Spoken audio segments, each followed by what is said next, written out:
자, 바울은 두 가지의 그러니까 바울은 하나님 앞에서 그리스도 예수 앞에서 바울이 이제 굉장히 큰 소원, 열망이 있습니다. 그게 뭐냐면 에녹과 같이 죽음을 보지 않고 하늘로 들려주심을 받는 거. 이게 바울이 지금 갈망하는 게 지금 그거예요. 그래서 지금 5장 1절에도 만일 땅 위에 있는 우리의 장막짐이, 이 장막집, 이게 뭡니까? 우리 육체를 말하는 거죠. 육체. 그래서 바울은 매일 그 바울의 탄식이 뭐냐면 2절에 나와 있죠. 우리는 이 장막 안에서 탄식하며 하늘로부터 오는 우리의 초소로 덧입기를 간절히 바라고 있다. 그러니까 바울은 죽음을 맛보지 않고 그가 마치 에녹과 같이 엘리야와 같이 하나님께 들림받아서 하늘의 초소로 가기를 원하는 거예요. 바울의 소망. 그러니까 바울도 죽음에 대한 그 죽음을 맛보지 않고 어떻게 하면 우리 하나님의 처소, 하나님 나라로 갈 수 있을까? 이제 그것을 굉장히 지금 바라고 있어요. 그러면서 바울에게 있어서 가장 중요한 것은 뭐냐면 우리가 8절에 보니까 우리가 담대하여 더욱 원하는 것은 차라리 몸을 떠나 주님과 함께 있는 것이다. 그러므로 우리는 머물러 있든지 떠나 있든지 주님을 기쁘시게 하려고 힘쓰고 있다. 그러니까 바울은 두 가지의 큰 소원이 있습니다. 하나는 그가 죽음을 맛보지 않고 천국으로, 하나님의 곁으로, 주님 곁으로, 사랑하는 그의 주님 곁으로 가는 것과, 또 하나는 뭡니까? 그는 그렇지 않을지라도 그가 그러든지 그렇지 않든지 그의 가장 큰 열망은 뭐냐면 주님을 기쁘시게 하려고 힘쓰고 있다. 주님을 기쁘시게 하려고 힘쓰고 있다 그랬어요. 이게 우리 참된 성도들의 소원이에요. 우리 성도들이 이 땅의 아름다움이나 이 땅의 영광이나 이 땅의 좋은 것, 이 세상에 그 눈에 반짝반짝거리는 그런 거에 그만 마음이 빼앗기면 어떻게 됩니까? 그때는 우리가 하는 이러한 신앙의 일들이 별로 가치 없어 보이고 지루하고 또 재미도 없고 또 답답해 보이고 그래요. 그래서 바울은 그러한 그 헛된 마음이 자기에게 사실 없기를 바라는 거예요. 또 바울은 그런 마음이 없습니다. 보면은 바울은 오직 주님과 함께 있는 것.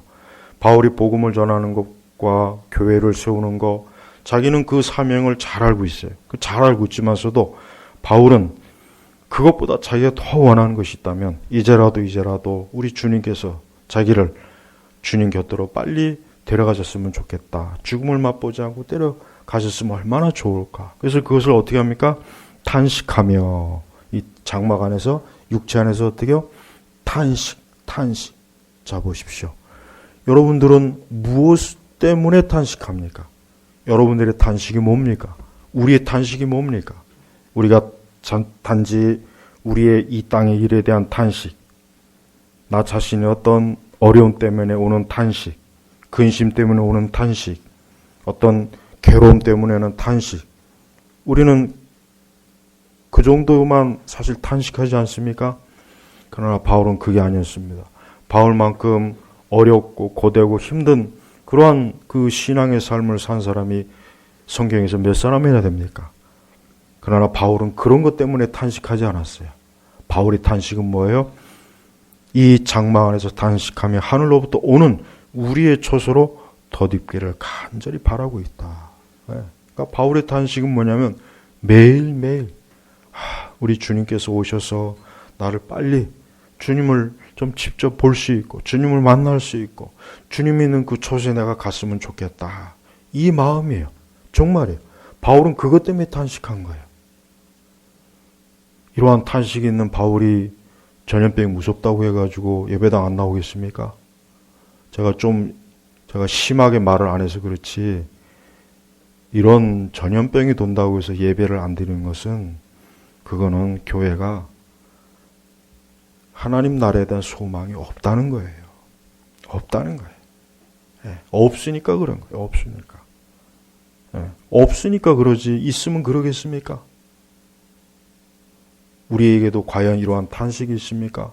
우리도 매일매일 주님께서 빨리 좀 죽음을 보지 않고 내가 주님께 빨리 좀 갔으면 좋겠다. 주님을 만났으면 좋겠다. 내가 주님을 빨리 뵀으면 좋겠다. 날 위해서 만들어 오신 그 처소에서 영원히 주님과 함께 있으면 좋겠다. 그 탄식이, 우리는 이러한 탄식이 우리 안에 있어야 됩니다.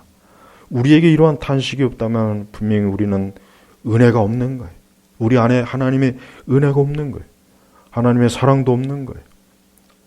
우리 안에는 이 세상이 가득한 거예요.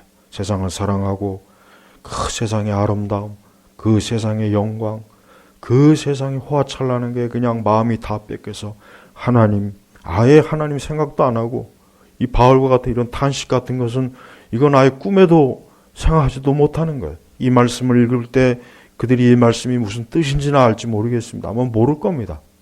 바울이 왜 탄식했을까? 왜 탄식했지? 이 장막 안에서 탄식하며 왜 그랬을까? 그 의미를 모르는 것입니다. 그러면서 5절에 보면 1절에 뭐라 그랬습니까? 두 종류의 집이 있어요. 하나는 우리의 장막, 육신입니다. 근데 그 1절에 보면 또 어떤 집이 있습니까?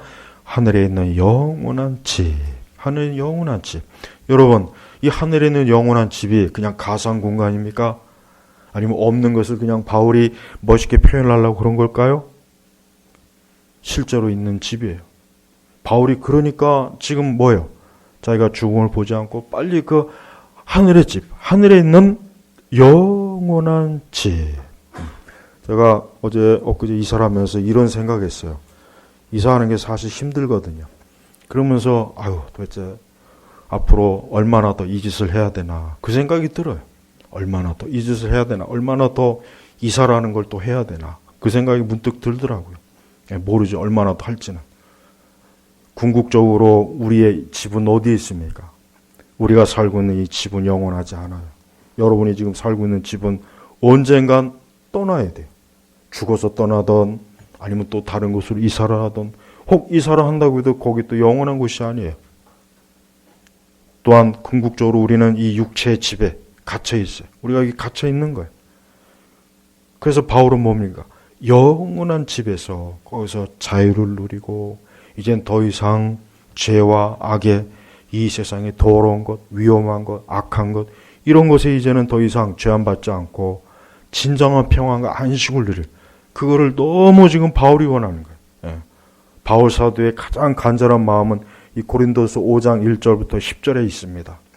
바울이라는 사람이 정말 마음에 바울이 열심히 복음을 전하고 교회도 세우고 가르치지만 자기 자신의 소원이 뭐냐면 하루빨리 영원한 집, 주님의 처소에 좀 갔으면 좋겠다. 주께서도 나도 좀 에녹과 같이 이렇게 하늘의 처소로 나를 좀 한순간에 이끌어주면 안 될까? 그 마음이 지금 간절합니다. 그리고 바울은 또 어떤 사람입니까? 이미 벌써 3층천, 이미 그것을 보고 온 거예요. 거길 보고 왔어요. 그러니까 바울은 얼마나 자기가 보고 온 그 3층천, 말로 표현할 수 있는 그곳을 얼마나 간절히 가고 싶겠어. 한번 생각해 보시죠.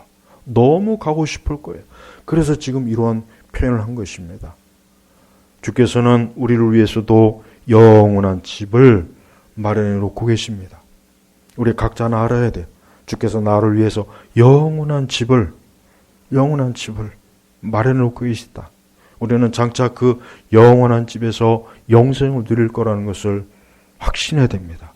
이런 확신 있는 사람은 죽음을 두려워하지 않습니다. 앞날이 어떠한 것도 두려워하지 않아요. 그런 것 때문에 막 괴로워하지 않아요. 공포에 떨지 않습니다. 이러한 영원한 집에 대한 확신이 없으니까, 평소에 이런 거 들어보지도 못했고 알고 싶어 하지도 않고 알지도 못하니까, 그러니까 그리스도인들이 어때요? 하나님과 함께하는 시간보단 숨어서 피해 있는 거예요. 그거는 잘못된 거예요. 그거는 이 바울이 이러한 영적, 이 하나님의 집을 향한 이 갈망이 저들에게 전혀 없는 것입니다. 우리에게는 그런 게 있어서는 안 되겠습니다. 우리 역시 바울과 같은 이러한 갈망과 소망이 있어야 돼요.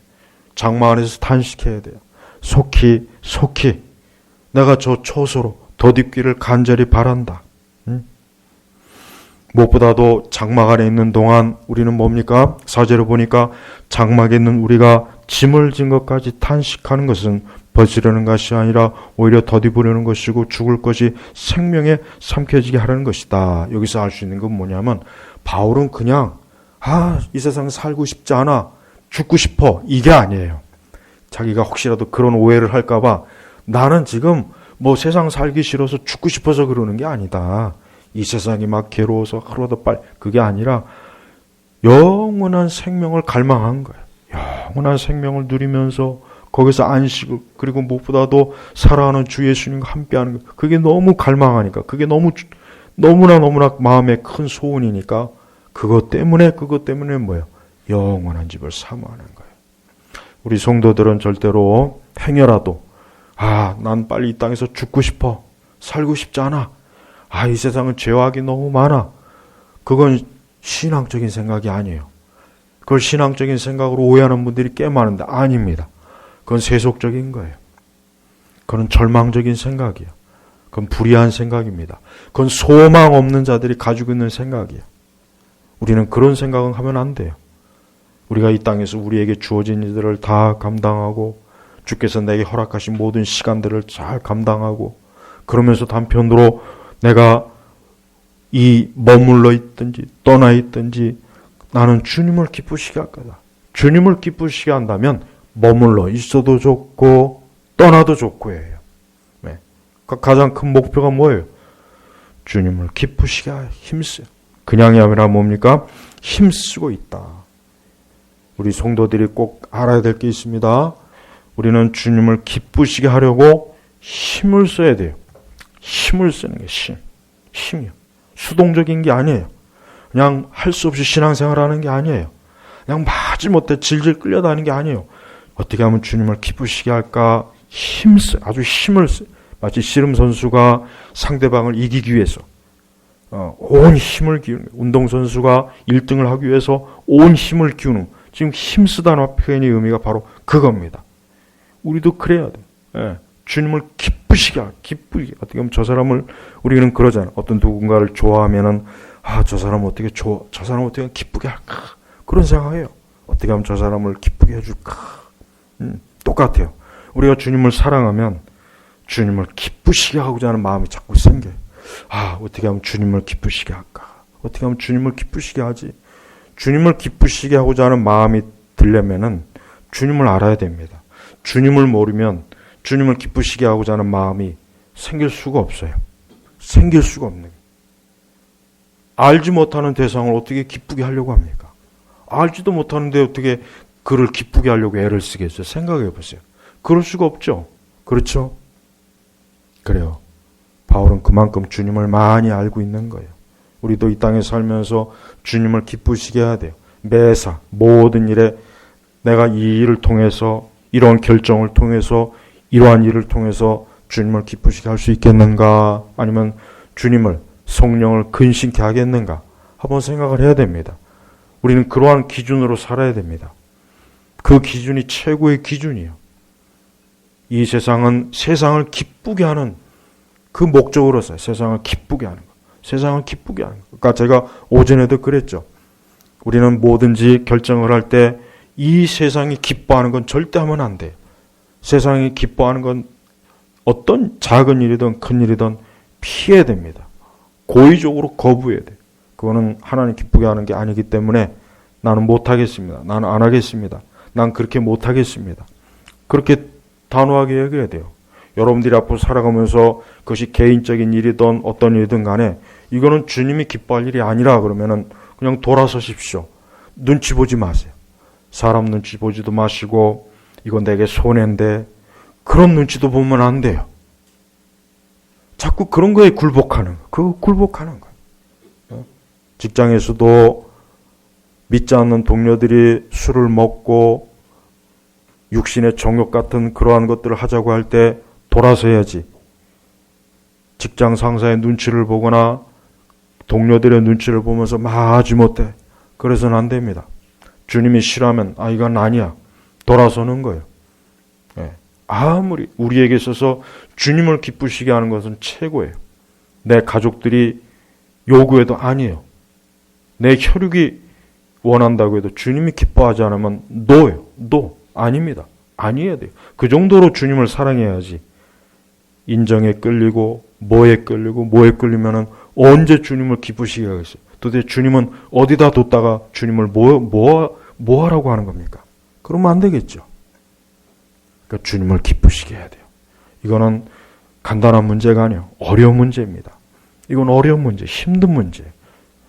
그러니까 바울이 왜 힘쓰고 있다고 했냐면 어렵기 때문에 그런 거예요. 어렵기 때문에. 쉽지가 않은 거예요. 바울로서도 이게 쉽지가 않으니까 이걸 힘을 써야 이게 되는 일이에요. 그러니까 신앙생활은 쉽게 되는 게 아니에요. 신앙생활은 싸우는 겁니다.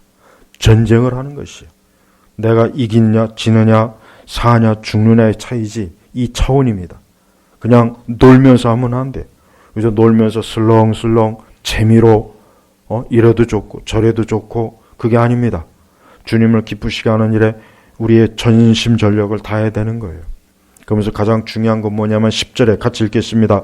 우리 모두가 반드시 그리스도의 심판대 앞에 드러나 각자가 선악간에 그 몸으로 행한 일에 따라 보응을 받을 것이다. 자, 중생과 거듭난 이후에 하나님의 자녀의 그 이후에 이제 하나님께서 그 신자들에게 이와 같이 선악간에 그 몸으로 행한 일에 따라 보응을 받는다는 걸 지금 우리 시대 교회는 안 가르쳐요. 이걸 거의 안 가르칩니다.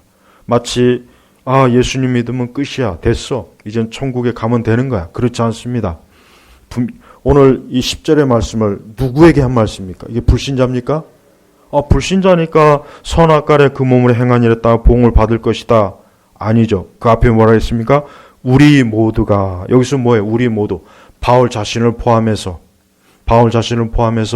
이 바울의 편지를 받는 그 서신서의 초대교인들, 오늘 우리 이 말씀을 전하는 듣는 여러분들이나 이 말씀을 보는 우리 모두가 뭡니까? 반드시 꼭 그냥 안 넘어가요. 그리스도의 심판대 앞에. 자, 그리스도의 심판대 앞에 불신자들만 섭니까? 그렇지 않아요. 여기에서 이제 중요한 복음의 핵심이 있어요. 많은 교회들은 마치 그리스도인들은 그리스도의 심판대 안 쓰는 것처럼 생각해요. 교회를 다니는 많은 분들이 나는 그리스도의 심판대는 우리는 안 써. 그건 불신자들이 쓰는 거야. 저들이 하나님의 형벌을 받기 위해서 쓰는 거야. 그런데 성경에 보니까 뭡니까? 그리스도의 심판대 앞에 드러나 우리가 서는 거예요. 여기 마치 이 앞에 이렇게 마치 이게 그리스도의 심판대라면 이 앞에 딱 서는 거예요. 서서 각자 한 사람 각자가 선악간에 좋은 일이든 악한 일이든 그 몸으로 행한 일에 따라 보응을 받는 거예요. 자, 이게 바로 우리 성도들에게도 반드시 있는 일입니다. 구원받은 자들에게도 반드시 있는 일이에요. 구원받고 나서 이제 너는 다 천국으로 그것만이 복음인 줄 알고 있죠. 그렇지 않습니다. 이 말씀이 반드시 들어야 돼요.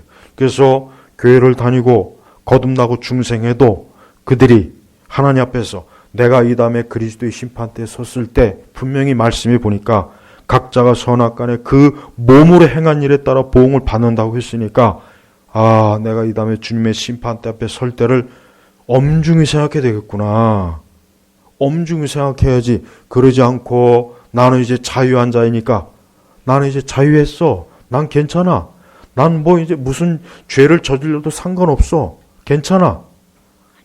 그렇지 않다는 거, 이 말씀이 여기서 증명하는 거예요. 여러분들은 이제까지 신앙생활 하면서 지금 이 시간 그리스도의 심판대 앞에 섰다고 생각해 보십시오. 각자가, 여러분은 선악간에 그 몸으로 행한 일에 따라 보응을 받는다. 그래서 제가 항상 주장하는 거예요. 반드시 상급이 달라요. 반드시 상급이 다릅니다. 구원받은 자에 따라 상급이 달라요. 구원은 같겠지만 상급은 다릅니다. 각자의 상급이 달라요. 누구는 더 많은 상급을 받습니다. 누구는 그보다 못합니다. 분명히 선악간에 그 몸을 행한 일에 따라 보응을 그 일에 대한 선한 일이면 선한 일, 악한 일이면 악한 일, 그 일에 대해서 뭡니까? 보응을 받는 것입니다. 이게 바로 복음에 있어서 가장 절대 빼놓지 말아야 될 요소예요. 근데 요걸 다 빼버려요. 그러다 보니까 교회를 다녀도 어때요? 교회를 다녀도 죄를 막 짓죠. 하나님 기뻐하지 않는 걸 막 그냥 아무 생각 없이 하죠. 악한 일을 그냥 서슴지 않죠. 하나님 뜻이 아닌 길을 그냥 마구잡이로 가죠. 계명을 막 불순종하죠. 그들이 구원받지 못했다면 그들은 멸망이지만 구원받았다고 해도 그들은 하나님 앞에서 크게 책망을 받습니다. 주 앞에서 크게 책망을 받아요. 상급이 없어요. 상급이 없이 책망을 깊이 받을 거예요. 그래서 우리는 이 말씀이 얼마나, 그러니까 바울 자신도 사도로서 자기의 사명을 다하고 사도로서 자기의 직분을 다하고 그러면서도 주님을 기쁘시게 하려고 애쓰고 있지만, 그러나 자기가 명심하고 있는 게 뭐냐면 우리 각자 다 이 다음에 그리스도의 심판대 앞에 설 것이다. 그때 각자가 선악간에 그 몸으로 행한 일에 따라 보응을 받을 것이다. 보응을 받을 것이다. 그러니까 두려워해라, 이게. 두려워라. 두려워해야지. 두려워하지 않고 방종하면 안 된다, 이거예요. 그러니까 여러분 성경을 보십시오. 성경은 특히 신약 성경의 서신서들을 보면은 다 우리 믿는 자들 위해서 서신서가 쓰여졌어요. 다 대부분. 그러다 보니까 그 서신서에는 뭡니까? 그리스도인으로서 어떻게 살아야 되는지, 어떻게 믿고 살아야 되는지에 대한 말씀이 꼭 포함이 되어 있어요. 꼭 포함. 로마서에도 있죠. 갈라디아서도, 베드로 전후서도 있죠. 바울 서신은 다 있습니다. 네. 자, 이건 뭘 뜻합니까? 우리 성도들이 그리스도의 심판대 앞에 선다는 거예요. 그 심판대 앞에 서서 주님께서 여러분의 두 눈을 똑바로 보고 너가 이제까지 일생을 살면서 드러난 모든 것들을 주님께서 아마 쫙 앞에 펼쳐놓을 거예요. 그때 우리도 까맣게 잊었던 거, 우리도 생각하지 못했던 그런 선악간의 일들이 쫙 나열해 있어요. 그때 주님께서는 공의의 심판의 주가 되시기 때문에 선한 일에 대해서는 선한 하나님의 상급이 있지만 우리가 악한 일을 했을 때는 거기에 대해서 하나님의 책망과 꾸중이 있는 거예요. 그러니까 오늘 바울의 이 계시받은 이 말씀은 굉장히 가벼운 말씀이 아니라 어때요? 중대한 말씀이 되는 것입니다. 그래서 우리가 이 세상에 사는 동안 우리는 두 가지를 항상 가지고 있어야 돼요. 첫째는 언제나 우리는 늘 바울과 같이 그 심령 속에 탄식해야 돼요. 주님을 속히 보고 싶다. 주님을 빨리 만나고 싶다. 주께서 마련하신 초소에 빨리 가서 영원한 안식을 누리고 싶다는 그 갈망이 있어야 되고, 두 번째는 뭡니까? 나는 반드시 그리스도 심판대 앞에 서기 때문에 그 심판대 앞에서 내 마음과 내 생각과 내 삶의 모든 것들이 다 드러날 거다. 아주 낱낱이 난단히 드러나서 그 앞에서 내 일생의 모든 것들이 그리스도의 심판대 앞에서 다 결판이 날 것이다. 거기서 판단할 것이다 라는 것을 꼭 여러분 명심해야 됩니다. 이 두 가지가 참된 그리스도인에게 있어서 굉장히 중요한 요소예요. 자신의 신앙과 믿음이 흐트러지지 않고 자칫 이 세상으로 빠지거나 어리석은 길로 가거나 불신앙의 그 미혹이 되거나 또 합당하지 않은 곳에 또 그물에 빠져서 허우적되지 않도록 자기 자신을 경계하는 거예요. 자기를 경계하는 거예요. 늘 경계하는 거예요. 만약에 여러분이 경찰서에서 어느 날 몇 날 며칠 경찰서에 와서 좀 조사를 받으라 그러면 어떻게 되겠어요? 아마 대부분 다 아마 가슴이 두근거릴 거예요. 내가 무슨 큰 죄를 졌나? 이거 무슨 일이지? 아마 밤잠을 못 잘 거예요. 무슨 일인가? 생각해 보시죠. 하늘에 계신 하나님께서 앞으로 우리 믿는 자들에게도 너희들이 이 다음에 그리스도의 심판대 앞에 설 것이다. 그때를 준비해라. 그때 반드시 선악간에 모든 일에 보응이 있을 것이니까 미리미리 준비해라. 오늘 그 말씀을 하신 거예요. 우리는 이 엄중한 하나님의 말씀을 듣고도 이 말씀에 전혀 어떤 감각이 없거나 어떤 느낌도 없거나 그렇구나 뭐 그런가 보다. 그렇다면은 그거는 심령이 엄청 강팍한 거예요. 엄청 심령이 강팍해서 그 심령이 지금 어때요? 영적으로 무딘 거예요. 영적으로 무디어 있어요. 그러니까 그 무딘 영적인 감각을 빨리 깨워야 돼요. 빨리 깨워서 그 무디어진 영적인 감각을 예민하게 만들어야 됩니다. 영적인 감각을 예민하게 만드는 최고의 신앙의 길은 뭡니까? 그건 기도입니다. 기도를 하면 할수록 우리 성도들이 예민해집니다. 확실히 그래요. 기도를 안 하면, 이 기도를 해야 될 만큼 하지 않으면은 영적으로 이 감각이 어두워져요. 확실히 그랬어요. 저도 그래요. 그러니까 기도를 해야 되는데 안 하면은 심령이 어두워요. 무감각해져. 아무렇지도 않게. 그래서 지나고 보면은, 어떻게 이럴 수 있었지? 이건 말도 안 되는데? 그렇게 된단 말이에요. 그러니까 영적으로 무감각한 거예요. 성경의 문둥병자의 특징이 뭡니까? 무감각해요. 문둥병자의 특징은 무감각이에요, 무감각. 오늘날, 이 문둥병에 걸린 사람은 지가 자기 발을 막 이렇게 뜯어먹는데도 전혀 아프지도 않고, 아무 느낌도 없고, 불로, 자기 불에 이 손가락이 이렇게 집어넣어도 아무 감각이 없는 거예요. 그냥 타버리는 거예요. 아프질 않아요. 고통이 없어요. 그게 문둥병이에요. 문둥병의 특징이 가장 크게 첫 번째입니다. 그거로 문둥병에 걸린 걸 알 수 있어요. 옛날에도 그랬어요. 옛날에. 죄로 인해 이 죄인들의 특징이 뭐예요? 죄인의 특징이 뭡니까? 영적 문둥병이잖아요. 죄인은 거듭나고 중생한 사람은요, 벌써 죄를 조금만 마음에 품어도 벌써 양심에, 벌써 감각이, 이거 죄인데, 이러면 안 되는데, 옆 사람 한번 꼬집어 봐요. 꼬집어서 안 아픈 사람은 문제가 있어. 크게 꼬집어야 한번 그냥 아주 잠 좀 깨라고. 꼬집으면 아파야 되는 거예요. 당연하죠. 안 아프면 그게 비정상이에요. 영적으로 살아있는 사람은 죄의 가시가 들어오면은 그 가시가 벌써 걸려요. 그 가시가 걸립니다. 여러분, 여기 우리 남자들은 이발소에 가서 머리 깎다가 머리카락이 옷에 들어가면 어때요? 막 따끔거려요. 따끔거리고 분명히 머리카락이 들어갔어. 그러니까 자꾸 따끔거려요. 똑같아요. 거듭난 신자의 특징이 뭐냐면 조금만 죄가 들어오면 벌써 금방 합니다. 바늘로 콕 찔러도 알잖아요. 우리가 똑같아요. 이 죄라고 하는 가시가 벌써 딱 들어오면은 벌써 따끔해요. 따끔하다고 따끔해. 이거 죄구나. 이거 죄구나. 금방 합니다. 그러니까 양심을 찌르는 거예요. 근데 성경에 양심에 화인 맞은 자라 그랬죠. 그 양심 아무리 찔러도 감각이 없는 죽은 거예요. 죽은 양심이에요. 죄로 인해서 완전히 죽어버렸으니까 아무리 찔러도 안 되는 거예요. 중생하지 못하고 거듭나지 못한 자는 바로 그거예요. 죄가 들어왔는데도 못 깨달아요. 이게 죄인 줄 모르는 거예요. 이거 분명히 죄인데 죄인 줄 모르고 그냥 막 짓는 거예요. 그러다가 그가 어느 날 깨달았어요. 거듭나서 중생했어요. 그때부터 그는 소름이 끼치는 거예요. 내가 옛날에 이런 죄를 짓고 어쩌면 그렇게 뻔뻔스럽게 아무렇지도 않게 천연덕스럽게 예배 나왔지. 어떻게 하나님 앞에 기도했지. 어떻게 내가 잠을 자고 밥을 먹고 숨을 쉬었지. 자기 자신을 생각하니까 이해가 안 되는 거예요. 거듭나서 그래요. 거듭난 거예요. 중생하지 못한 사람은 아닙니다.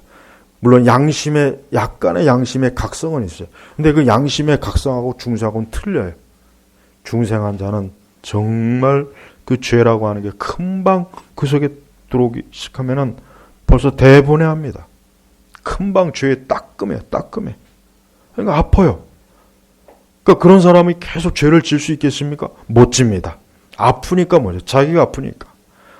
누가 벌금을 때리고 감옥에 들어간다고 협박해서 그게 아니라 그의 양심이 살아있고 영혼이 살아있기 때문에 죄가 그를 찔러대면은 벌써 금방 아파. 그래서 죄를 못 짓는 거예요. 짓고 싶어도 너무 아파서 못 짓는 거예요. 그 죄의 아픔이 크거든요. 그래서 회개하게 되고. 바로 이게 그리스도인의 특징이에요.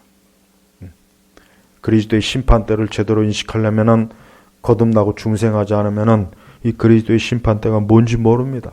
아무리 설명해줘도 이해가 안 돼요. 아무리 이것을 신랄하게 적나라하게 설명해도 무감각해. 심판대 심판을 받는구나. 심판 받는구나. 그냥 그 정도만 알지. 이게 얼마나 두려운가. 내가 영광의 주 앞에 설 텐데 지금 내 이 모습 이대로 주 앞에 섰을 때 어떻겠는가. 그것만 생각해도 어때요? 이미 벌써 자기의 심령과 마음이 머리끝부터 발끝까지 회개가 나오고 정결해야 되고 그리스도의 피로 흠뻑 회개하는 그 회개의 시간을 많이 갖게 되는 것입니다. 여러분들에게 이러한 예민한 심령을 갖기를 바랍니다. 그래야 됩니다. 그래야 성령께서 여러분들의 심령을 통해서 은혜도 역사하는 것이고 믿음도 주어지는 것이고 기도 응답도 있는 것이고 하나님의 말씀의 역사도 있는 것이에요. 죽은 심령에는 그 씨가 뿌려져 봐야 죽은 심령에는 열매가 맺히질 않았습니다. 그러니까 열매를 맺히려면 여러분의 심령이 살아 있어야 돼요. 그 심령이 살아서 계속해서 어때요? 30배, 60배, 100배 그 좋은 씨앗들이 자꾸 열매를 맺어서 거기에서 선한 열매들이 많이 생겨야 돼요. 근데 그 열매가 없으면 선한 열매보다는 악한 게 더 많지 않겠습니까? 예. 우리가 이 땅에서 사는 것은 궁극적으로 이 다음에 하나님 나라에 들어가기 위함입니다. 하나님 나라에 들어가기 위함이에요. 이 다음에 하나님 나라에 들어갈 거예요. 모두가 그리스도의 나라에 들어갈 겁니다. 거기서 그리스도와 함께 할 것입니다. 영원히 영생을 누릴 것입니다. 영원히 그곳에서 주님과 함께 영생 봉당을 누릴 것이에요. 그때 가면 이제 더 이상 우리가 이 세상에서 우리의 장막집에 갇혀 있을 때는 불안하잖아요. 벌써 보십시오. 이 장막집에 갇혀 있으니까 아무리 믿는 자라도 우리도 불안하고요. 우리도 불안하니까 병에 안 걸려야 되겠고 열심히 몸 관리도 해야 되고 그래요. 육신의 장막에 있으면 어쩔 수 없어요. 하지만 이 다음에 하나님의 조세에 들어가면 이제 더 이상 마스크 쓸 일 없어요. 마스크가 쓸 일이 없어요. 병원 갈 일이 없습니다. 전 그것만 해도 참 감사해요. 이 다음에 천국에 가면은 몸이 아프지 않은 것만 해도 참 감사할 것 같아요. 몸이 아프지 않은 거. 몸이 아픈 거 정말 힘들거든요. 몸이 아픈 건 힘들어요. 괴로워요. 몸이 정말 아픈 것은 아주 보통 그게 참 그래서 너무 아프면 그냥 차라리 죽고 싶은 마음이 든다고 그러잖아요. 병이 많이 심하게 든 사람 바로 그거예요. 이 육신의 장막은 이 아담과 하와가 범죄한 이후에 이 육신의 장막은 우리에게 짐입니다. 짐이에요. 무거워요. 무겁고 낡고 부패하고 썩고. 그래서 바울도 지금 자기 그 장막집이 무너지면 그러니까 자기가 죽으면 걱정할 거 없다. 하나님께서 지으신 집고 손으로 지은 것이 아닌 하늘에는 영원한 집이 우리에게 있다는 것을 알고 있다. 그러니까 바울은 죽음에 대해서 두려워하지 않습니다. 바울은 죽는 것 자체를 두려워하지 않아요. 근데 저는 안타까운 것은 교회를 다니면서도 죽음을 두려워하는 것은 그건 아니에요. 물론 이해는 합니다. 사람이 본성적으로 죽음을 두려워하는 건 다 있거든요. 누구나 다. 그렇지만서도 우리가 좀 바울과 같이 이런 믿음을 가지고 있으면 안 될까요? 내가 비록 장막집이 무너진다고 해도 아니 하나님께서 지으신 이 하늘에 집이 있는데 내가 거기에서 영생을 누릴 건데 뭐가 그렇게 걱정이 되고 염려가 될까? 두려울 거 없다. 오히려 내가 주님 앞에 가면 나는 거기에서 안식을 누릴 것이고 평안할 것이고 오히려 더 지금보다 훨씬 더 나을 건데 비교할 수 없이 나을 건데 무엇이 그렇게 신경이 쓰이고 두렵겠는가? 바울은 바로 그러한 믿음과 마음을 가지고 살아갔던 것이에요. 오늘 우리에게도 필요합니다. 오늘 우리에게도 이 믿음이 정말 있어야 됩니다. 이것이 없으면 안 됩니다. 이것이 없으면은 그것은 참된 믿음이 아니에요. 선한 믿음이 아니에요. 그런 믿음이 없이는 우리가 이 땅에서 하나님을 힘써 섬기기가 어려워요. 하나님 기쁘시게 하기가 어렵습니다. 그렇지 않고 오히려 우리는 이 땅과 이 세상이 좋아가지고 여기 이 세상에서만 그냥 모든 걸 다 누리려고 해요. 모든 걸 다.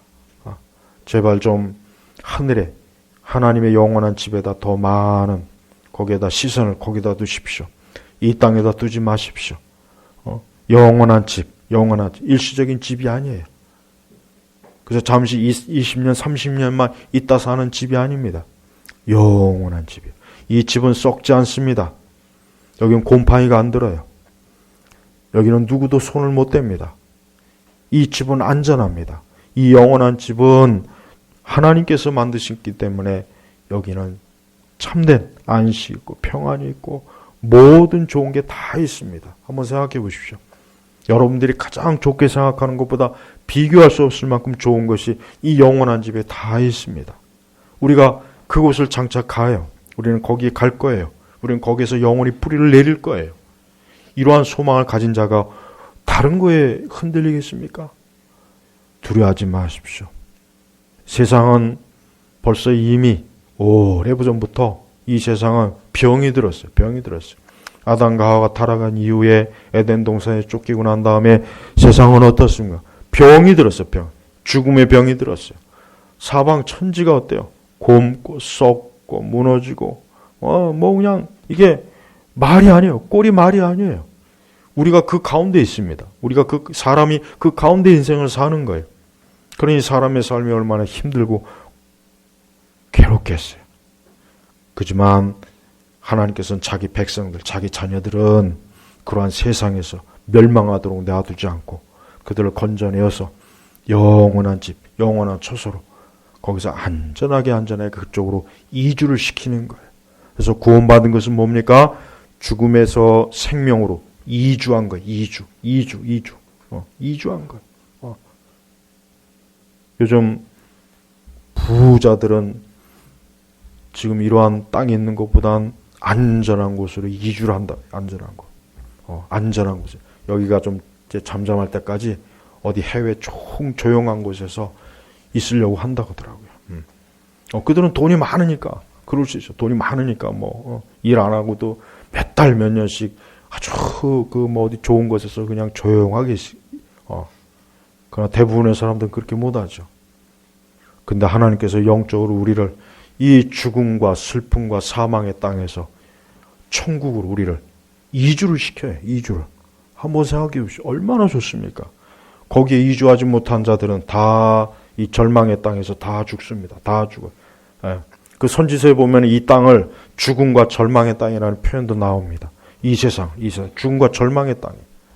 그러니까 이 세상은 속으면 안 돼요. 겉이 아무리 아름답고 화려해 보여도 그 한 꺼풀만 덮으면은 죽음의 어두운 그림자가 깊숙이 배어 있습니다. 그러니까 절대 이 세상에 소망 두지 마시고 하나님의 영원한 집에 소망을 두십시오. 지금은 때가 좋아요. 저는 영적으로 알곡과 가라지가 갈라지는 시기라고 생각해요. 전 분명히 그렇게 여겨요. 알곡과 가라지, 알곡과 쭉정이가 갈라져요. 알곡은 흔들면 흔들수록 더 안으로 들어옵니다. 그러나 쭉정이는 흔들면 흔들수록 더 바깥으로 흩어지게 되어 있어요. 그게 알곡과 쭉정이 가르는 방식이에요.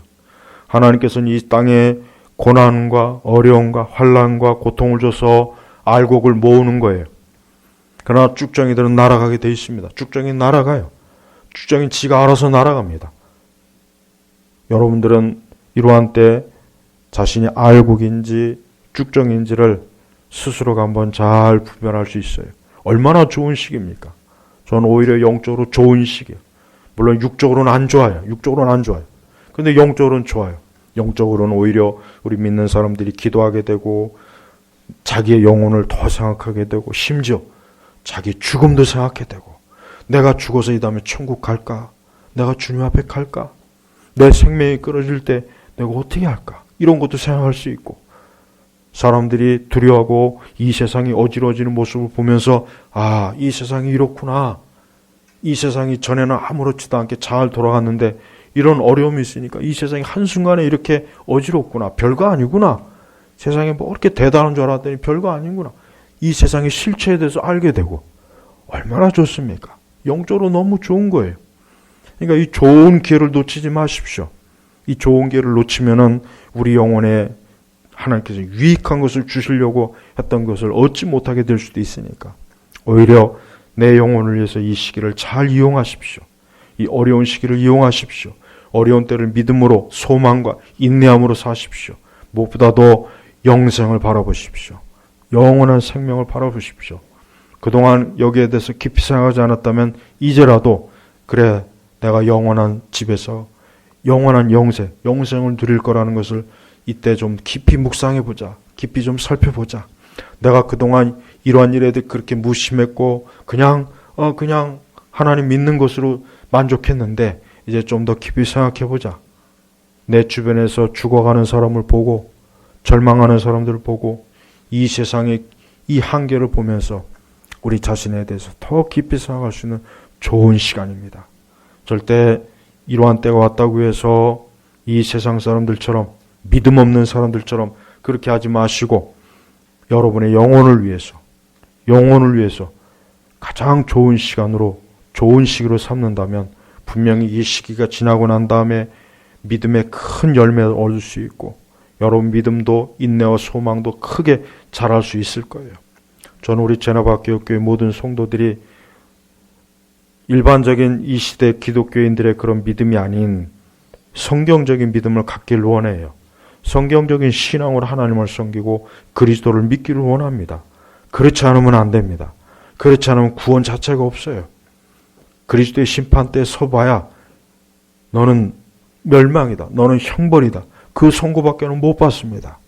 그러니 제발 참된 소망, 참된 구원에 대한 소망을 우리 주 예수님께로부터 분명하게 얻기를 주의 이름으로 축복합니다. 기도하겠습니다.